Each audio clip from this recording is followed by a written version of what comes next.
Matinee show कार्यक्रम में आप सभी का बहुत बहुत स्वागत है। मैं हूं आपका दोस्त यूनुस खान और आज मैटिनी शो में हमारे साथ एक बहुत जरूरी मेहमान हैं शुभजीत मुखर्जी।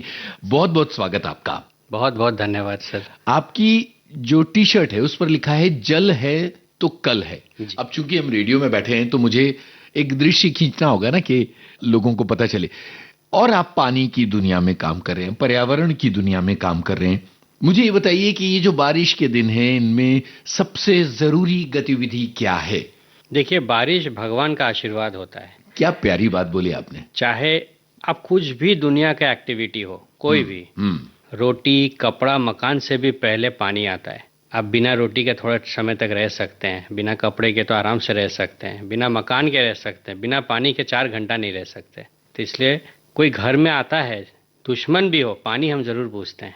बिल्कुल। खाने के बारे में नहीं बात करते हैं। तो सबसे पहले पानी है। जो भी गतिविधियां हैं दुनिया में, जो भी हम काम कर रहे हैं, बहुत ज़रूरी है कि पानी को एक विशेषता दिया जाए, पानी के बारे में चर्चा हो और हर इंसान को पता हो कि पानी प्रथम है। पहला टॉपिक शुड बी वाटर। तो इसलिए इस पर काम कर रहा हूँ, क्योंकि मैं भी जो लाइफ लॉन्ग काम कर रहा था, मैं ये रियलाइज़ किया हूँ कि हर चीज़ पानी से जुड़ा हुआ है।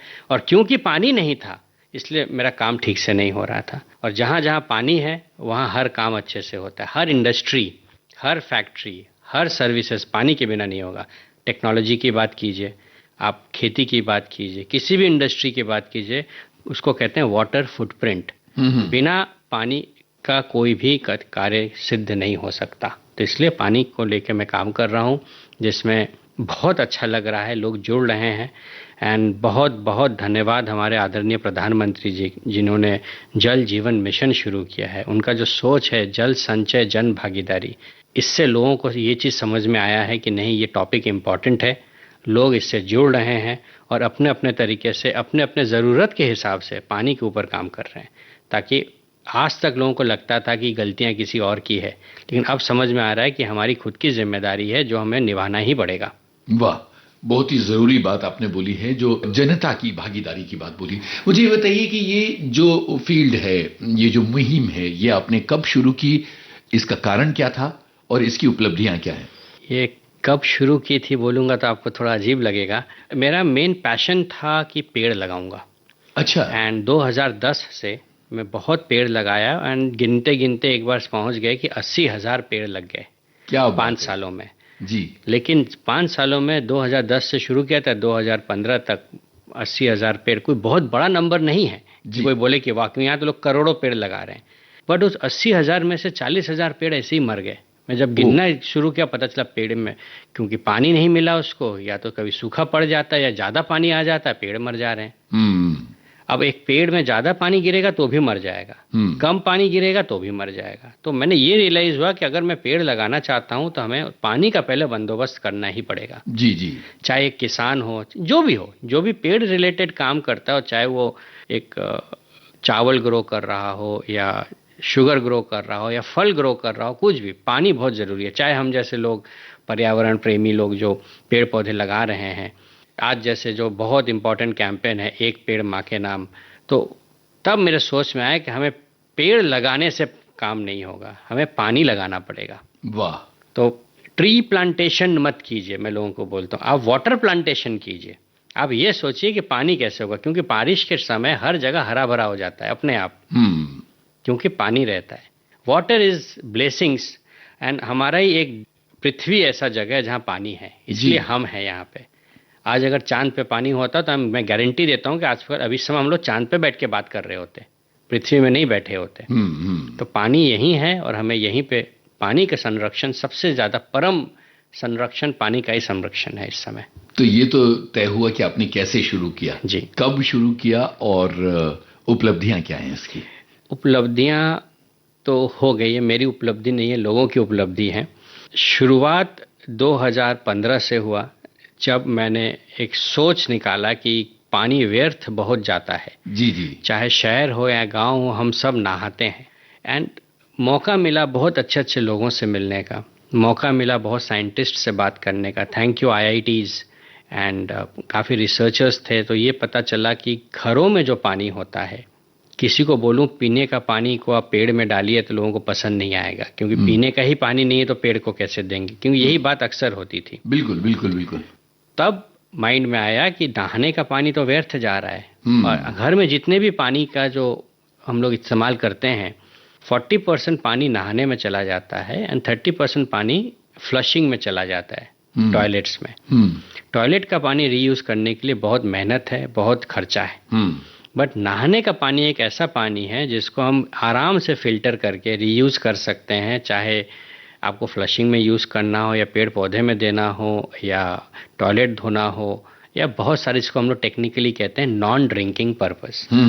तो इस चीज़ को लेकर मैंने एक जल तारा इन्वेंट किया, डिज़ाइन किया, एंड थैंक यू, उसमें एक पेटेंट भी मिला मुझे। एंड पता चला कि पेटेंट करना बेटर है, नहीं तो कोई दूसरा उसको कॉपी करेगा और उसका पैसा लगा देगा। तो मैंने ऐसा एक डिज़ाइन बनाया है कि आप कोई कॉपी नहीं कर सकता, और ये फ्री फॉर ऑल है। अच्छा अच्छा। कि हर इंसान अपना नहाने का पानी उसमें डाइवर्ट कीजिए, उसमें फ़िल्टर कीजिए और तुरंत इस्तेमाल कीजिए। उसको नॉन स्टॉप आप इस्तेमाल कर सकते हैं, क्योंकि अब नहा रहे हैं तो मतलब आपके पास एक्स्ट्रा पानी है। हर इंसान को एवरेज कम से कम 30 लीटर पानी चाहिए, और कोई अगर शावर से नहा रहा हो तो डबल हो जाता है, 80 लीटर से 100 लीटर पानी इस्तेमाल हो जाता है। तो इसीलिए मैं लोगों को बताना लगा कि आप ये कार्य करना शुरू कीजिए। मैजिक ड्रम इसको इनिशियली कहते थे, फिर धीरे धीरे इसका नाम पड़ गया जल तारा, क्योंकि हम ये घर का पानी इसमें डाइवर्ट करने लगे एंड नॉन स्टॉप ये पानी इस्तेमाल करने लगे। लोगों को बहुत अच्छा लगा and I am extremely grateful. Kiran Bedi ji हैं जो बहुत ही वेल नोन फिगर हैं, तो उनको ये आइडिया अच्छा लगा था, उन्होंने देखा था। एंड कई सालों बाद जब हमारे प्रधानमंत्री जी ने बोला कि हमें जल संचय करना है, जन भागीदारी ज़रूरी है, जल जीवन मिशन जब शुरू हुआ, तो उन्होंने, किरण बेदी मैडम ने इस कॉन्सेप्ट को जल शक्ति मंत्रालय को ट्वीट करके बताया। ये देखिए, ये मुखर्जी हैं, ये बहुत बढ़िया एक आविष्कार किए हुए हैं, आप लोग ये लोगों तक पहुंचाइए। वो एक दिन है, और जब प्रधानमंत्री जी ने इस बारे में बताया, मुझे जल शक्ति मंत्रालय बुलाया गया, उन्होंने ये सिस्टम देखा, उन्होंने इस बारे में बहुत सारे पोस्टर्स और उन्होंने सारे तरफ लोगों को बताना शुरू किया कि ऐसा करो।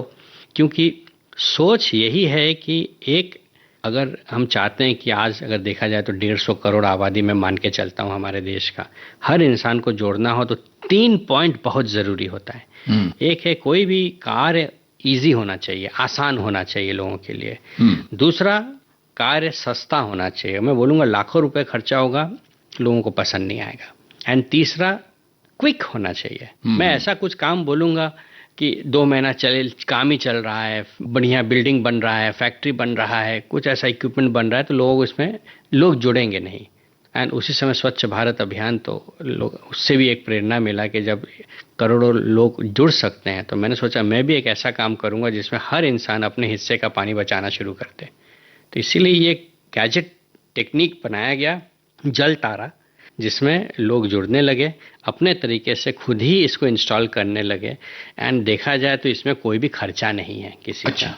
यही है कि जैसे मैं थोड़ा आलसी इंसान हूँ, मैं खुद तो काम करूँगा नहीं, तो मैं सोचता हूँ कि कोई खड्डा बना दे, तो कोई लोगों को पैसे देने पड़ते हैं। पत्थर चुन के लाऊंगा नहीं, भाई कोई पत्थर चुन के ला दो, तो मटेरियल लेके आओ, एंड उसको इम्प्रोवाइज़ करते करते आज ऐसा एक डिवाइस बना दिए हैं कि आप खुद ही बना सकते हैं, नहीं तो आप किसी और से करवा लीजिए। एक अच्छा स्टैंडर्ड करना है तो 5,000 में काम हो जाता है। लेकिन जहाँ लाखों किसान आज हमसे जुड़े हुए हैं, वो खुद ही कर रहे हैं, वो बस हमसे एडवाइस लेते हैं, मैं उनको सिखाता हूँ। हमने कॉल सेंटर शुरू किया है, RWH इंडिया हेल्पलाइन, जिसमें लोग ईमेल करते हैं, उनको फ़ोटो वीडियो के साथ इतना सारा भेज देता हूँ कि आज मुझे बोलने में बहुत अच्छा लग रहा है कि 5 करोड़ से ज़्यादा लोग इन वीडियोज़ और फोटोज़ को देख चुके हैं। सोशल मीडिया में भी बहुत जगह डाले हैं, उन लोग भी इससे देखते रहते हैं, सवाल करते रहते हैं। डेली 300 से 400 लोग हमें ईमेल कर रहे हैं या कॉल कर रहे हैं एंड कमेंट्स कर रहे हैं, जिसको हम लोग नॉन स्टॉप गाइड कर पा रहे हैं। तो ये एक बहुत यूज़फुल हो गया है हम सब के लिए, एंड सब लोग जुड़े हैं, यही हमारे लिए एक खुशकिस्मती की बात है। जी, आपने हेल्पलाइन की बात की, तो मैं ये चाहता हूँ कि आप अपनी हेल्पलाइन का नंबर या कांटेक्ट का जरिया बताएं, ताकि जिन लोगों की जलतारा में दिलचस्पी है वो इस बारे में पूछताछ कर सकें और नजदीकी लोगों से जुड़ सकें। ये तो हुई एक बात। दूसरी बात ये है कि अगर कोई व्यक्ति अपने मन से आपकी इस मुहिम के साथ जुड़कर काम करना चाहे, तो उसका क्या तरीका है? इन दोनों सवालों के जवाब दीजिए। जी, पहला तो ये है RWH इंडिया हेल्पलाइन, जो एकदम ही फ्री सेवा है, जिसके लिए हम लोग कोई पैसा नहीं लेते। हम लोग 8 जन हैं जो जियोलॉजिस्ट हैं एंड जो सिविल इंजीनियर्स हैं, जियोलॉजिस्ट एंड सिविल इंजीनियर्स, वो भी अपने तरफ से देश का सेवा कर रहे हैं। एंड कोई भी हमें ईमेल करता है, हम लोग पहले समझते हैं कि आप कहाँ से बोल रहे हैं, आपके भौग ज़मीन का क्या सिचुएशन है, आपका टेरेन कैसा है, आपके यहाँ पानी कितना बरसता है, आपका ज़मीन का साइज़ कितना है, छत कितना है और पानी का उपयोग कितना है। यही सब चीज़ें हम लोग उनको बोलते हैं ईमेल कीजिए हमें। waterheroofIndia@gmail.com एक मेल बनाया है जिसमें लोग ईमेल करते हैं, उनको हम लोग रिस्पॉन्ड देते हैं, हमारे इंजीनियर्स बैठ के, और उनको पूरा डिज़ाइन डायग्राम के साथ सिखा देते हैं कि आप लोग ये स्टेप कीजिए और आपका काम हो जाएगा, जिसमें आपका कोई खर्चा नहीं होगा। एडिशनली अगर आपके पास फंड्स हैं, चाहे 1,000 रुपये हो, 2,000 हो, 3,000 हो, क्योंकि हमारा कोई भी काम 2-3 हज़ार रुपये से ज़्यादा के खर्चे का नहीं है। क्योंकि पहले ज़माने में जब भी हम जल संचय की बात करते हैं या वाटर कंजर्वेशन की बात करते हैं, हज़ारों के लाखों में बिल जाता था। अब जब आप कोई बात बोल रहा है कि ये तो 2 लाख खर्चा होगा, मैं बोलता हूँ 2 लाख छोड़ दो, 2,000 में हो जाएगा। कोई बोलता है 3 लाख खर्चा होगा, मैं बोलता हूँ भाई 3,000 में हो जाएगा। तो लोगों को फिर ये बात समझ में आने लगी। एंड जब लोगों को कॉन्सेप्ट में क्लियर करना शुरू किया कि जल संचय का क्या कॉन्सेप्ट होता है, वाटर कंजर्वेशन का क्या कॉन्सेप्ट होता है, लोगों को क्लैरिटी, जो कन्फ्यूजन था वो दूर हो गया एंड लोग खुद ही करना शुरू कर दिए। पहला तो ये है। दूसरा, स्किल डेवलपमेंट, जो हमारे पूरे देश में एक कैंपेन चल रहा है। कई ऐसे न्यूज़ आए हमारे पास। न्यूज़ ये आए कि सेंट्रल गवर्नमेंट स्टेट गवर्नमेंट्स को पैसा देती है कि आप लोग जल संचय कीजिए, वाटर कंजर्वेशन के लिए काम कीजिए, लेकिन वो पैसा यूज़ नहीं हो पाता है, वो वापस चला जाता है। बड़ी बड़ी कंपनियां पैसा खर्चा करने के लिए रेडी है अंडर CSR, लेकिन वो फंड यूटिलाइज नहीं हो पाता है, वो वापस चला जाता है। बहुत NGOs हैं हमारे देश में जो इस सब्जेक्ट को लेके काम करना चाहते हैं, वो वापस चला जाता है। उन लोग कुछ कर नहीं पाते हैं क्योंकि स्किल नहीं है लोगों में। क्या करना है ये नहीं पता। प्रॉब्लम स्टेटमेंट सब जानते हैं कि हमारे पास पानी की कमी है, या दूसरा प्रॉब्लम स्टेटमेंट होता है पानी बहुत ज़्यादा है, हम लोग डूब जा रहे हैं। यही 2 प्रॉब्लम है, बीच का कुछ नहीं है। और सबसे अजीब बात क्या है, वही सेम गांव में पानी की कमी होती है और सेम गांव बारिश में डूब जाता है। तो सेम जगह में आप कोई भी न्यूज़पेपर उठा के देखिए, जून महीने में यहाँ इस शहर में पानी खत्म हो चुका है, लोग टैंकर से ही पानी से जीवित हैं, इतने लोग अस्पताल पहुँच गए हैं, पानी नहीं है, अभी गांव छोड़ के जाना पड़ेगा, शहर छोड़ के जाना पड़ेगा। और ठीक 15 दिन बाद आप 15 जुलाई में आ जाइए और आप पूछिए कि क्या हालत है, बोले कि ये सेम गांव, सेम आदमी पानी में डूब चुका है, उसको एक नौका ले आके बचा रहे हैं, अभी सारा घर भी डूब गया है। मतलब पानी की कमी नहीं है, पानी का मैनेजमेंट की गड़बड़ी है। बिल्कुल। तो इसी को माइंड में रखते हुए हम लोगों ने जो RWH इंडिया हेल्पलाइन का एक और बहुत इंपॉर्टेंट है कि स्किल डेवलपमेंट, जो इंडिया का जो कैंपेन चल रहा है, इससे प्रेरणा लेके हमारी कोशिश ये है कि हर इंसान को इसके ऊपर स्किल ट्रेनिंग दिया जाए। 7,400 लोगों को हमने ऑलरेडी ट्रेन किया है, हर गांव में, हर शहर में। कोई भी सीखना चाहता हो कि जल संचय कैसे करें और जल संचय का सर्विस कैसे प्रोवाइड किया जाए, ताकि एक आदमी जो पढ़ा लिखा नहीं भी है, क्लास 8th भी पढ़ा हो, क्लास 5th भी पढ़ा हो, उसको हम लोग सिखा रहे हैं कि आप जल संचय कैसे कर सकते हैं अपने गांव में, अपने शहर में। आप लोगों को जाइए, बात कीजिए और आप खुद करके आइए। लोगों को एक तो आप सेवा तो दे ही रहे हैं, आपको कमाने का भी अवसर मिलता है। तो स्किल डेवलपमेंट का जैसे सोच है कि हम लोग ऐसे स्किल्स डेवलप करें जो हमारे देश में ज़रूरत है।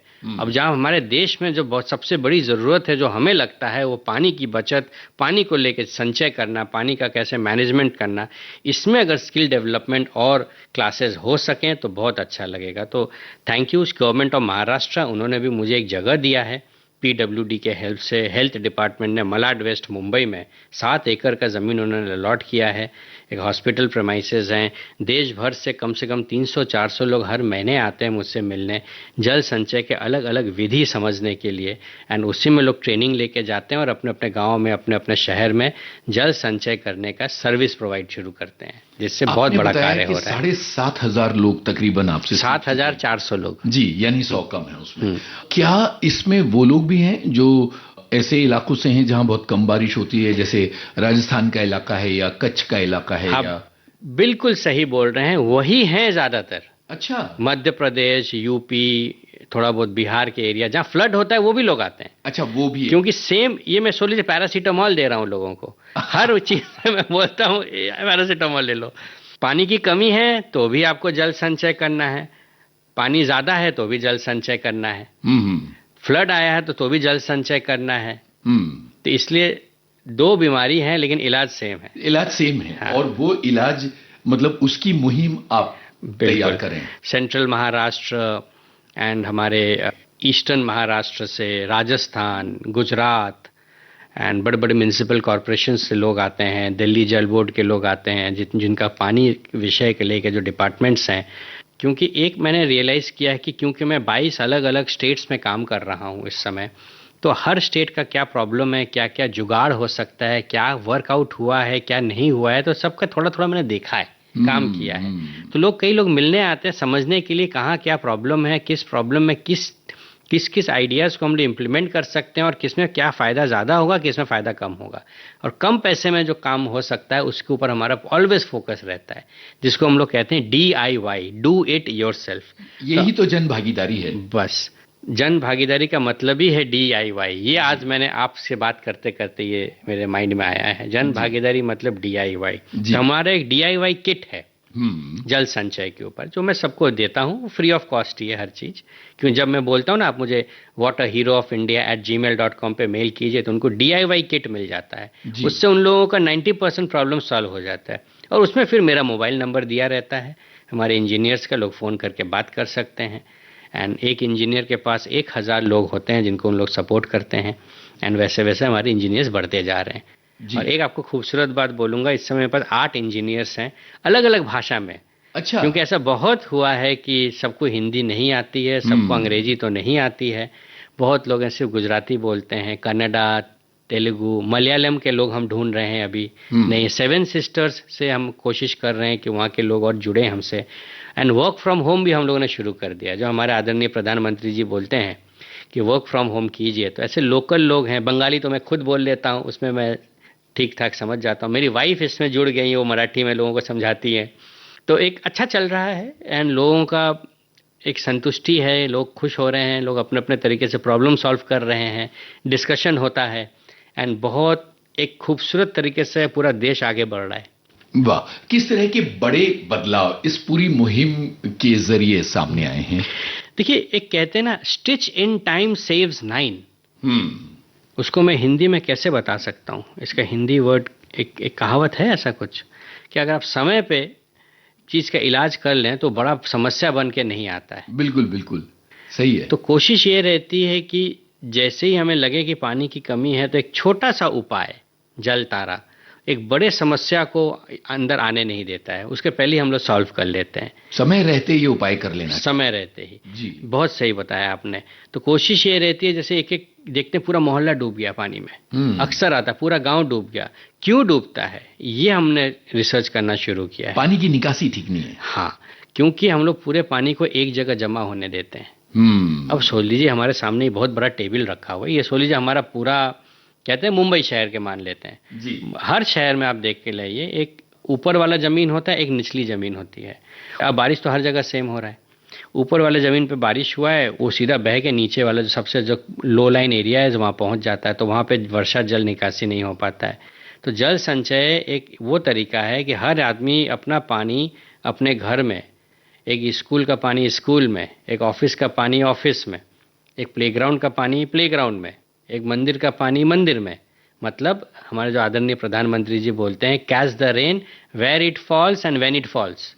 ये उससे मैंने प्रेरणा लिया है। मतलब हर जगह अगर पानी का इस तरह से संचय होगा तो जल भराव नहीं होगा, बस, और बाढ़ की समस्या नहीं होगी, बस, और वो जमीन में जाएगा जो हमें काम आएगा। जी, क्योंकि बहता हुआ पानी नदी में चला जाता है, समुंदर में चला जाता है। एंड बहुत बड़ी बात सोच ये है सर, मैं आप जो सुन रहे हैं आप समझिए, पहले हमें लगता था कि हम बहुत बड़े तालाब में पानी इकट्ठा करेंगे, हम लोग तालाब का पानी पीते थे, वो सूखने लग गया। क्यों? क्योंकि धूप बहुत तेज होता है।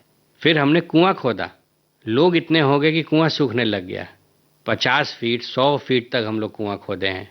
उसके बाद हमने बोरवेल खोदा, बोरवेल हम लोग 200, 300, 400, कहीं कहीं तो मेरे पास फ़ोन आता है 1800, 2,000 फीट नीचे तक बोरवेल से पाइप निकाल रहे हैं, बोर जो कहते हैं। अब वो भी सूखने लग गया, 70% से ज़्यादा बोरवेल सूख चुका है।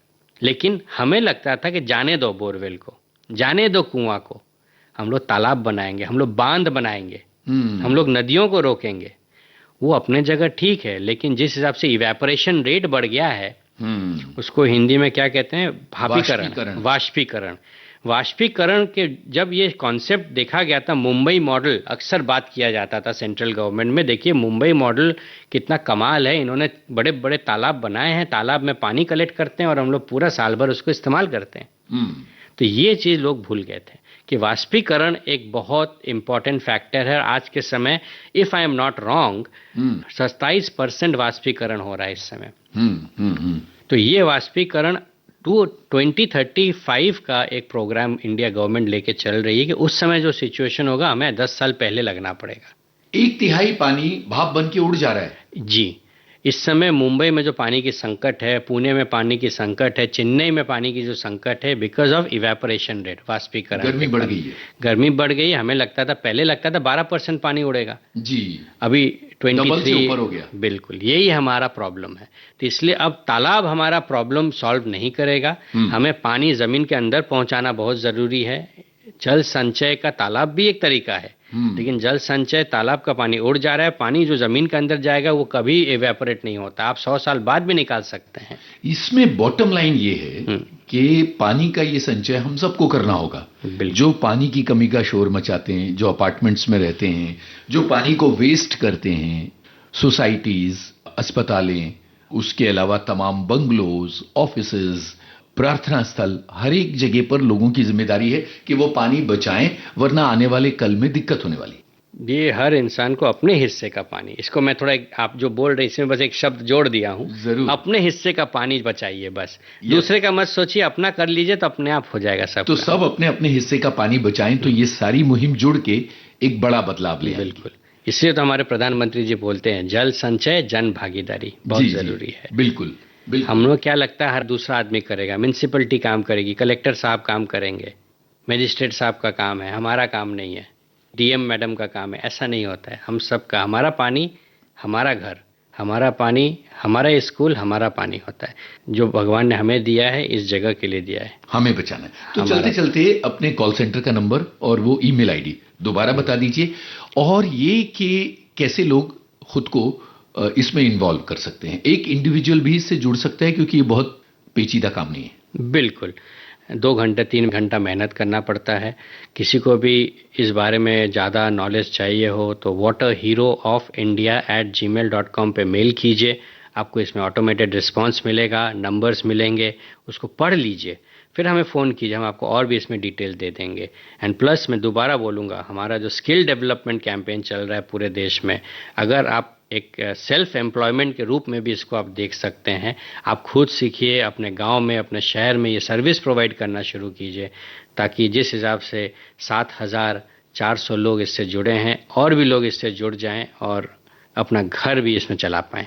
Thank you. सुभजीत जी, ये जो मैटिनी शो के तहत आपसे बातें हुई हैं, अभी मुझे लगता है कि बहुत सारी बातें बाकी हैं, पर इस हफ्ते के लिए आपसे इजाजत लेते हैं। लेकिन इजाजत लेने से पहले हम चाहते हैं कि अपनी पसंद का एक गाना, बल्कि कहें कि अपनी पसंद के एक गाने की आप फरमाइश करें, हम उसको पूरा करेंगे। एक गाना मुझे हमेशा बहुत प्यारा लगता है जो नेचर से रिलेटेड है जी, एंड मेरी मम्मी भी वो गाती थी, अभी उनका फेवरेट था, अभी तो वो नहीं है, बट मुझे भी बहुत पसंद है। इनफैक्ट मैं थोड़ा सा गा दूं आपके सामने। जरूर, स्वागत।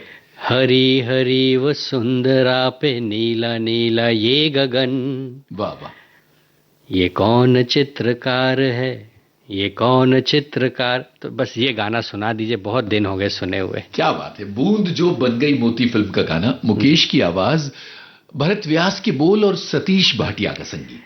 अरे वाह, सुनते हैं ये गाना। हरी हरी वसुंधरा, नीला नीला ये गगन, नीला नीला लाए गगन।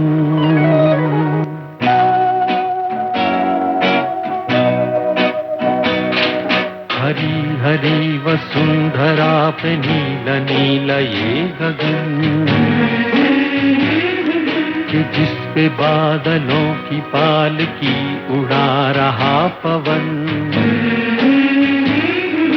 दिशाएं देखो रंग भरी, दिशाएं देखो रंग भरी, चमक रही उमंग भरी। ये किसने फूल फूल पे, ये किसने फूल फूल पे किया सिंगार है। ये कौन चित्रकार है, ये कौन चित्रकार, ये कौन चित्रकार है। ये कौन चित्रकार है, ये कौन चित्रकार।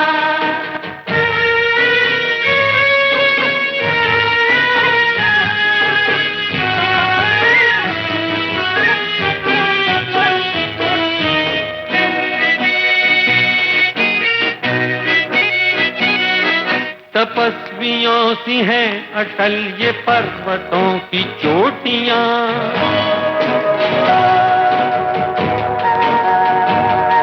ये सर्प सी घुमेरदार घेरदार घाटियां।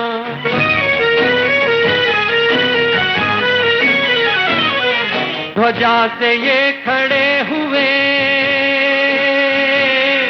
ध्वजा से ये खड़े हुए हैं वृक्ष देवदार के। गलीचे ये गुलाब के, बगीचे ये बहार के। ये किस कवि की कल्पना, ये किस कवि की कल्पना का चमत्कार है। ये कौन चित्रकार है, ये कौन चित्रकार, ये कौन चित्रकार है। ये कौन चित्रकार है, ये कौन चित्रकार।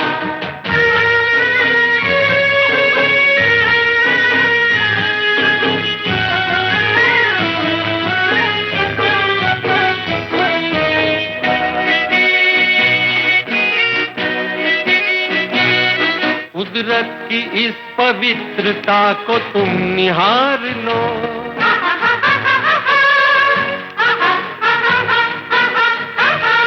इसके गुणों को अपने मन में तुम उतार लो।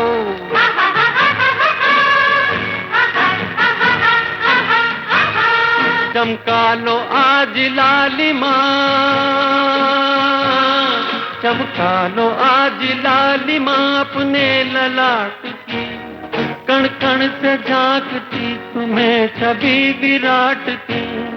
अपनी तो आंख एक है, अपनी तो आंख एक है, उसकी हजार है।